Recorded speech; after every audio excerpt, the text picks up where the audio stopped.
오늘은 옛날 방식으로 정성 가득한 닭곰탕을 끓여볼 거예요. 맑으면서도 묵직한 국물의 비결, 지금부터 하나씩 보여드릴게요. 먼저 씻은 닭을 15분 정도 가볍게 데쳐줍니다. 불순물과 잡내를 싹 잡아내야 국물이 깔끔하거든요. 데친 닭은 찬물에 깨끗이 씻어주세요.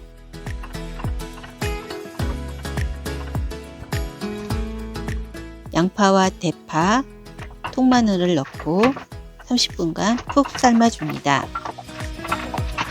고기는 부드럽게 익히고 채소의 향긋함이 닭속까지 쏙 배어들게 만드는 핵심 과정이에요. 닭이 충분히 삶아졌습니다. 이제 잠시 건져서 식혀둘게요.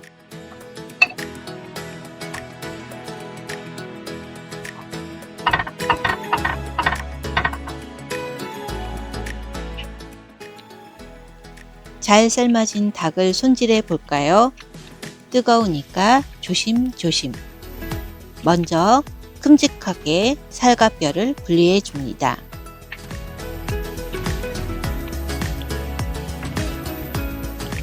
푹 잘 삶아져서 뼈가 힘 안 들여도 잘 빠지죠?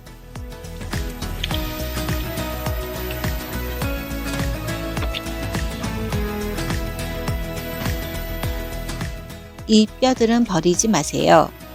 다시 육수에 넣고 30분 더 끓일 거예요. 이제 닭곰탕의 핵심인 손맛을 더할 차례예요. 칼로 써는 대신 이렇게 손으로 결을 살려서 하나하나 정성껏 찢어주세요. 그래야 고기 사이사이 국물이 쏙쏙 잘 배어들고 부드러워진답니다. 뼈만 다시 넣고 30분 더 진하게 고아낼게요. 뼛속 깊은 맛까지 다 뽑아내야 맑으면서도 묵직한 진짜 육수가 완성됩니다.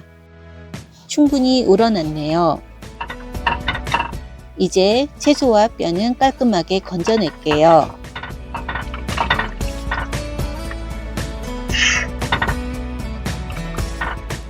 보기만 해도 진국이죠?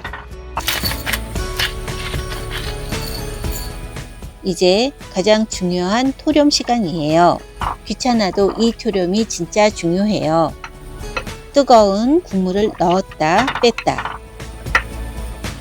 이렇게 정성을 들여야 고기 속까지 뜨끈하게 국물 맛이 배거든요. 두세 번 정도 반복해주면 마지막 한 숟가락까지 뜨끈하게 즐기실 수 있어요.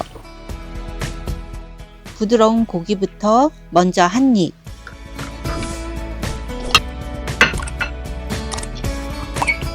진한 국물에 밥을 쓱쓱 말아서 김치와 함께 먹으면 정말 맛있어요.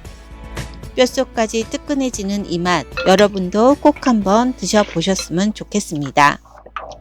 맛있어.